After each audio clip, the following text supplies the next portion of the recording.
In this session, we will discuss about testing of three-phase induction motors.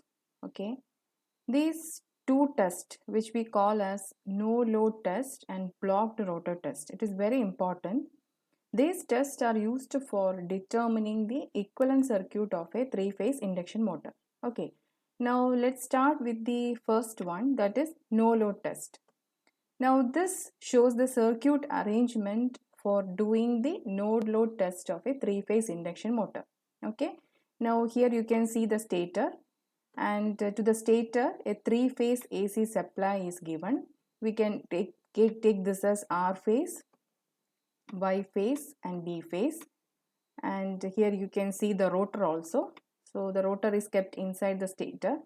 Now here you can see that it is mentioned that the rotor is on no load, which means the rotor circuit is open circuit. Okay, there is no load connected in the rotor, which means it is operating under no load condition. Okay, now in this test we can see which are the instruments which are used in this test. Here you can see a voltmeter for measuring the voltage under no load condition, that is when you are operating the rotor under no load condition. Then A is the ammeter for measuring the current, and here you can see two wattmeters connected, that is the power is measured using 2 wattmeter method. Okay, so this is the general connection of the no load test for a three-phase induction motor. Now here, as I have mentioned, the stator is fed from a three-phase rated voltage. Okay, and the motor is allowed to run without any external mechanical load. That means the rotor circuit will be under no load condition. Okay, now based on the values we get from this no load test, what we are going to do is we are going to draw the equivalent circuit diagram. Okay, so here what we are getting is three phase values, because this is an AC circuit, and a three phase AC rated voltage is given to the stator. So here we will be getting three phase values. But as we have learned before, while drawing the equivalent circuit diagram, we are taking the per phase values. Okay, so that is very important. Now let us see the parameters which are used in the equivalent circuit. Let V1 be the applied voltage per phase. This is very important for each phase. Okay, then I0, because since we are operating this under no load condition, I0 indicates the no load current, that also per phase. And W0 is the reading of the wattmeter, and this reading will give the input power at no load condition. Okay, then from this we can find cos phi 0, that is the no load power factor. Now what is the equation for the power, input power in the case of no load condition? It is given by W0 is equal to 3V1I0 cos phi 0. So this is the power under no load condition. Okay, V1 is the applied voltage, I0 is the no load current, and cos phi 0 is the power factor. Okay, now next very important thing is how we can operate this rotor under no load condition. Okay, so for that we have to analyze the equivalent circuit in detail. Yes, just imagine that under no load condition, the induction motor is operating at a speed very close to synchronous speed. So we already know what is ns. Ns is called the synchronous speed, and it is the speed at which the rotating magnetic field generated by the stator is created. Okay, now nr is the speed of the rotor. So in the case of this no load test, this nr will be almost equal to the synchronous speed. That is, the rotor is made to run at a speed almost the same as the synchronous speed. Okay, so under this condition, what will be the value of slip? So slip is given by ns minus nr, that is the slip speed minus the synchronous speed ns. So here ns minus nr is almost equal, so which means slip will be 0. Okay, so what will be the value of the resistance load that we are connecting in the rotor side? Okay, now you know that the equation, when you draw the equivalent circuit diagram, the resistance on the rotor side is given by R2 dash by S, right? Why we are denoting it by dash means we are referring the resistance to the stator side. That is why we are getting it as R2 dash by S. Now this can be expressed in another form, that is equal to R2 dash plus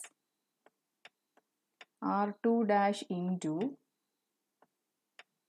1 minus S by S. This is the equation. This equation you have to keep in mind, okay?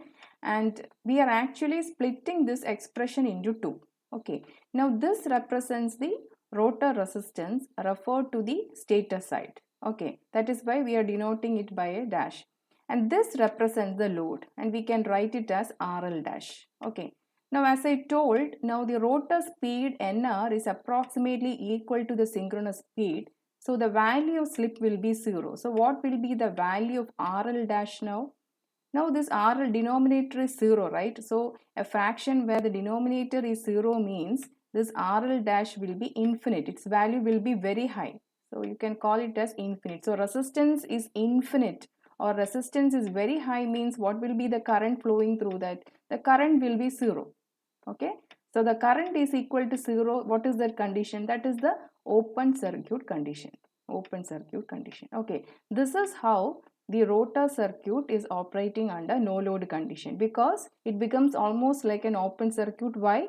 Because the current will be 0, because the resistance becomes infinitely high. How the resistance becomes infinitely high? Because slip becomes 0. Now how the slip becomes 0? Because the rotor is operating at a speed very near to the synchronous speed. Okay. So now this is the equivalent circuit. Here we can see the stator resistance R1, stator reactance X1. Now V1 is the applied rated voltage per phase. That is very important. Okay. I0 is the no load current. And you can see that there are two components for the no load current, the magnetizing component and the core loss component.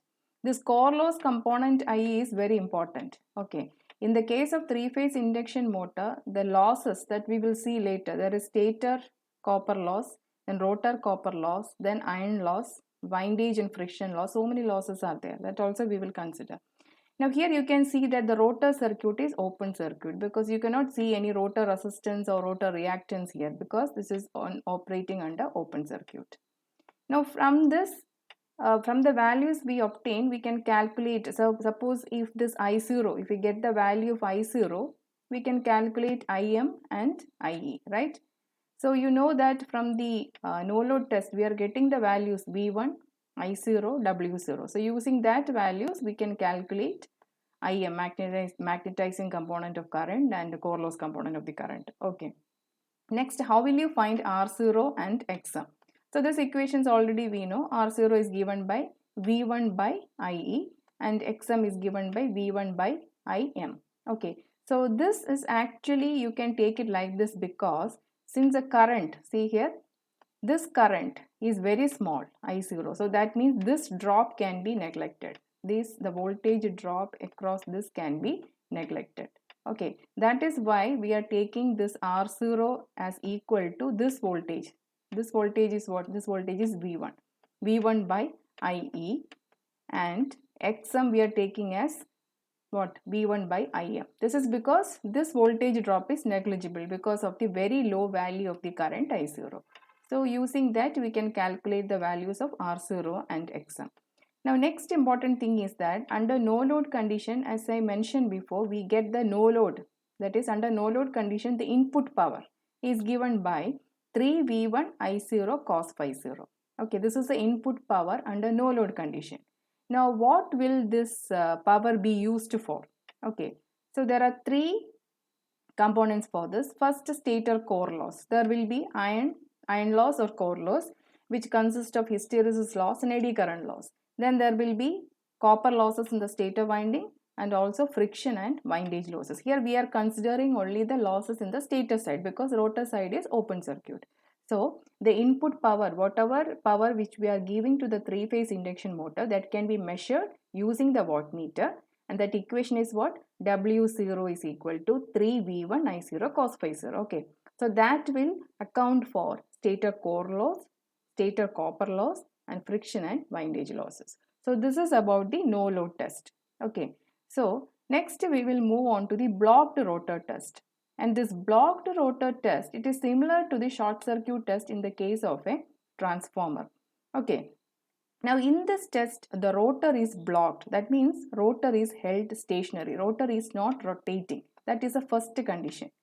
Okay, and we are not applying the rated voltage. We are applying only a reduced voltage. That is, suppose if we are taking the rated voltage as V, we are taking only 15 to 20 percentage of V is applied to the stator winding. Okay, so how can you reduce that, get that reduced voltage? That can be obtained using auto transformer. Okay, that is the first condition. That is, we are not applying the rated voltage, we are applying a reduced voltage, that is 15 to 20 percentage of the normal voltage. Then the next condition is what? Rotor is blocked. That means rotor is stationary or NR is equal to 0. So if NR is equal to 0, what will be slip? Slip is given by NS minus NR by NS, right? So it will be NS minus, what is NR? NR is 0. So slip will be equal to 1. Okay. Now we will analyze the equivalent circuit. That is, what is the effect of slip is equal to 1 on the rotor side. Okay. So now this is the general arrangement for doing the blocked rotor test. We are giving a 3-phase supply to the stator winding. There is a voltmeter, there is an ammeter and also a wattmeter. Okay. And here the thing is, rotor is blocked. That means rotor is standstill. It is not rotating. NR is equal to 0 and slip is equal to 1. Okay. So from here we will get the wattmeter reading, ammeter reading and voltmeter reading corresponding to the short circuit condition, because here the rotor is blocked. That means it is not running, right? So that means it can be considered as a short circuit. So that way it becomes similar to that of the short circuit test of a transformer. Now let's see the parameters of the equivalent circuit. Let Vs be the applied voltage per phase. Here also it is per phase. So this Vs is not equal to the rated voltage V1. You are taking 15 to 20 percentage of V1. Okay. So Vs is approximately, we can take it as 15 to 20 percentage of the rated voltage, and that too it is per phase. Then Is is the short circuit, because here the rotor is at standstill condition. The rotor is blocked, which means the rotor side is acting like a short circuit. So how it will act as a short circuit, we will see. The Ws is the total input power, that is the power which is taken by the stator under short circuit condition. Then what about cos phi is? Cos phi is a power factor. So now let's write expression for the power. What will be the expression for the power? Input power. Input power Ws is given by 3 into Vs Is cos phi s. Here Vs is not the rated voltage, it is 15 to 20 percentage of the rated voltage, and Is is the short circuit current corresponding to Vs, not V1. Okay, cos phi is a power factor. Now suppose if we can say Vs is the voltage that is applied to the stator, let's say it is 15 percentage of the rated voltage, and the current, short circuit current, that is a current flowing through the rotor circuit corresponding to this voltage Vs is Is, then how can you find the current corresponding to the original or normal voltage V1? Using this expression, that is ISN will be equal to Is into V1 by Vs, or you can write it in simple way, that is Vs into ISN,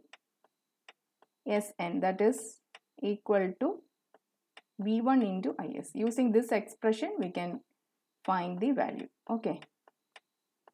Okay, now let's see why we are calling this as short circuit test or a blocked rotor test, or how the rotor side will get short circuited. That is very important. Earlier we have seen that what about the slip? Slip is equal to 1, right? How the slip became 1? Because NR is equal to 0. So let's apply that condition to this one. See here. So this is the load. So as I told you, this RL dash is equal to R2, that RL dash. How you get this value? That is the actual value is R2 dash by S. Okay, and we split this into 2, right? That is R2 dash plus R2 dash into 1 minus S by S. So when S is equal to 1, what will be the value of the resistance? So RL dash will become, S is equal to 1, right? So RL dash will become 0. That means there is no resistance. No resistance means what will be the current? There will be high current, right? So that is what you call it as short circuit condition.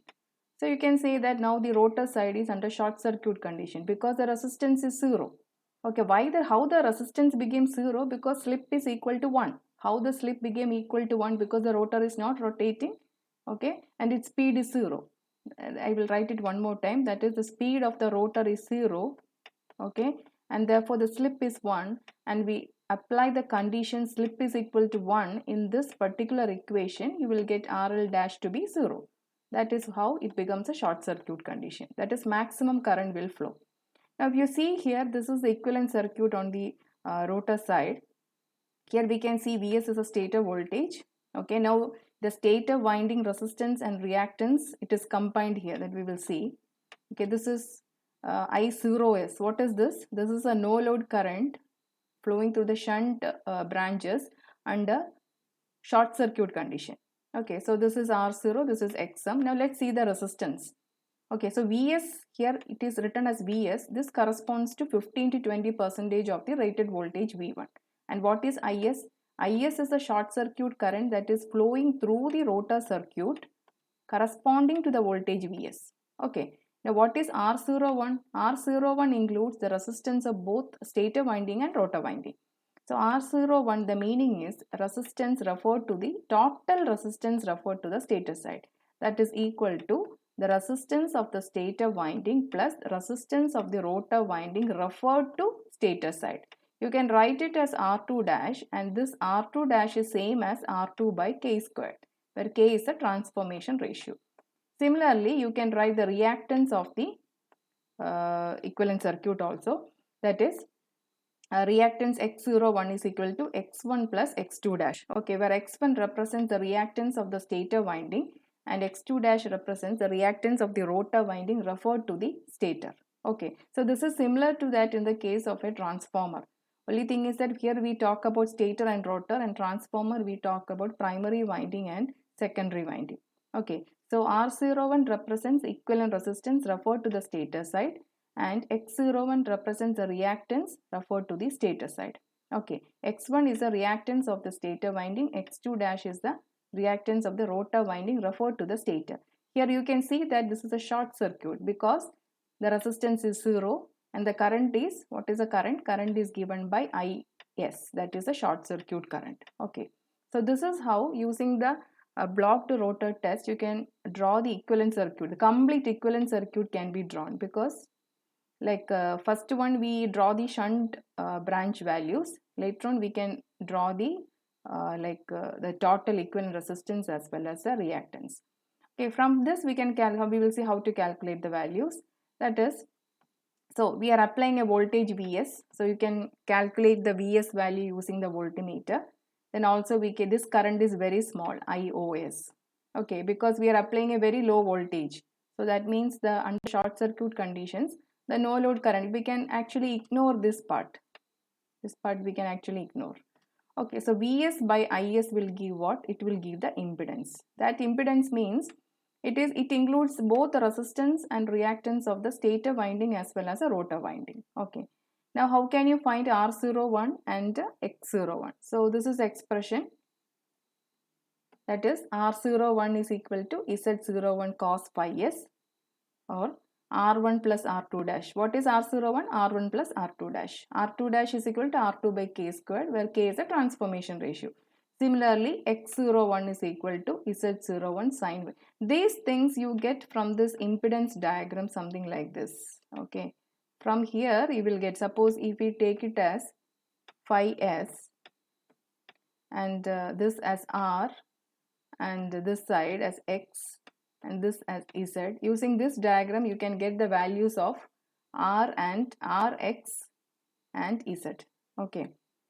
Now moving further, now next thing is we can get the value of R01, that is sum of stator resistance and rotor resistance referred to stator. Then is there any way to determine this value separately? That is possible, because we can, R1 is what? R1 is a winding resistance, stator winding resistance. We can measure it using a voltmeter ammeter method. Okay, that is just connect a voltage source to the winding, and then by adjusting the voltage, measure the current, take a few values, V by I, average value will give the resistance. But that resistance is the DC value. This is an AC machine. So how can you find the AC value? You multiply it by 1.5. So that means R1 we can calculate using this method. So it is easy, R1 if you can calculate, and if you know the value of R01 from this blocked rotor test, we can easily find the value of R2 dash. Just subtract it. Okay. Now what about the reactance? Here we assume that the reactance of the stator winding and the reactance of the rotor winding refer to the stator, both are same. If both are same means you can take it as half the value of the equivalent reactance. Okay, so this is about the blocked rotor test. Okay, now you will understand this better when we just do a problem. That let's go through that a tutorial. Now this is the problem, that is a 400 volt 40 horsepower 50 hertz 3-phase induction motor gave the following test data. Okay, now from the no load test, first it is given for the no load test, that is V1 is given, I0 is given, W0 is given. Okay, now blocked rotor test, this is 100 volt. So the rated voltage is 400 volt, but we are applying only 100 volt here, and this is the short circuit current corresponding to this 100 volt, and this is the power. Okay, so from this we can find all the values which is required for the drawing the equivalent circuit. Now here it is given that the stator DC resistance per phase is 0.01. So if DC resistance value is given, when you multiply it by 1.5, we will get the value of the AC resistance or R1. So R1 also we can find. Okay. Now the friction and windage loss is given. Okay. So now we will just step by step we will see how to find. Okay. Okay. First step, the stator winding resistance. How will you find the AC value of the stator winding resistance? Here you can see that the AC value is given by 1.5 into DC value. So you got the resistance per phase of the stator winding. Now from the no load test, what are the values we can get? Now core loss we have to find. Okay. Now 300 watt. What is 300 watt? 300 watt is the friction and windage loss. Okay. Now here first we have to find the copper loss in the stator winding. What is the equation for the copper loss? Copper loss is I squared R loss. So what is the current flowing through the stator winding under no load condition? 3 times, because this is 3 phase. That is why 3 I0 squared R1 is equal to 18 volts. So we got the copper loss for the stator winding. And now we have to find the iron loss. So how will you find the iron loss? Iron loss will be equal to the output or the input power, sorry, not output power, the input power is given. See, under no load conditions, what the wattmeter measure, that is W0, it consists of 3 components. First is the stator copper loss plus core loss plus friction and windage loss. Now here we know this value from the wattmeter, and this is given. What is the friction and windage losses? It is given as 300 watt, and copper loss also we calculated. Okay, that is coming to be about 18 watt. So now very easily we can find the core loss, subtract it.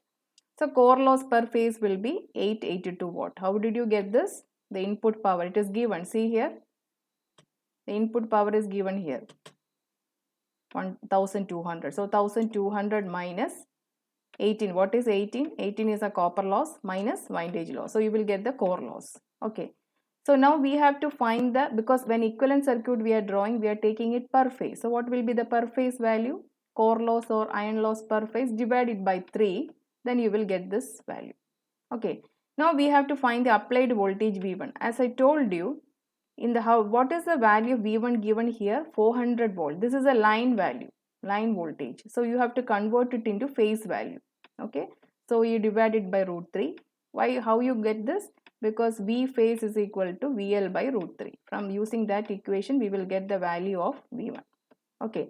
So once we know V1 and P, you can find RC or R0. We can take it as R0. Okay, what is R0? R0 is the one of the quantities or one of the parameters in the equivalent circuit, not in the short circuit, in the open circuit. This R0. Okay, so resistance P is equal to, power is equal to V squared R, V squared by R. There is one expression called power is equal to V squared by R. Using this expression, we know the power, core loss we know the voltage also. So R will be V squared by P. So that expression we will use for finding R0. Okay, we will see here.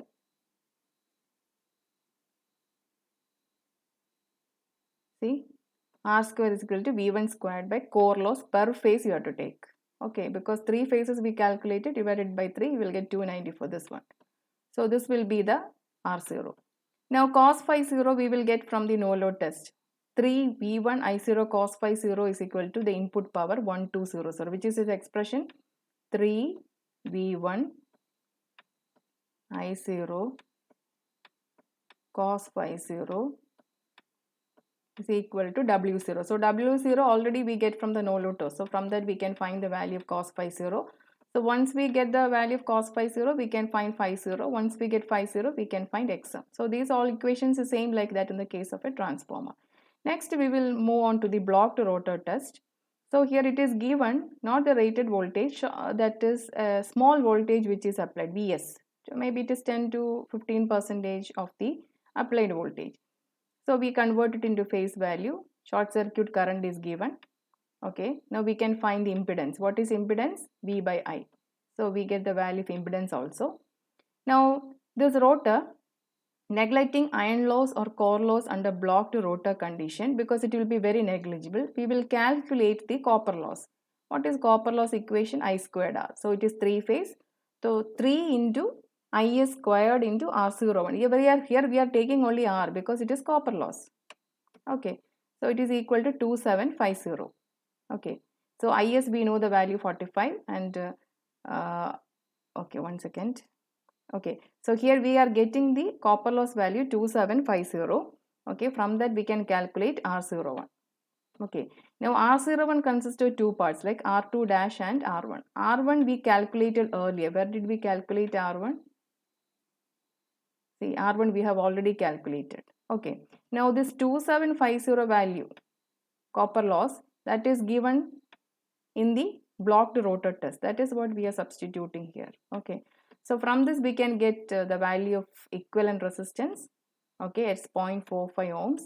Now R2 dash we can calculate using this expression because R01 already we know and R1 also we calculated.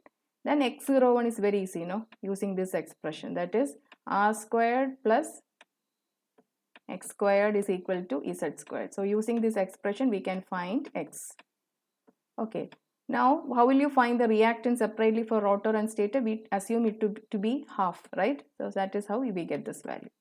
Okay, so using this no load and blocked rotor test of a 3-phase induction motor, we can draw the equivalent circuit. Now we just go through this and try to get a clear understanding of what I have explained. Okay.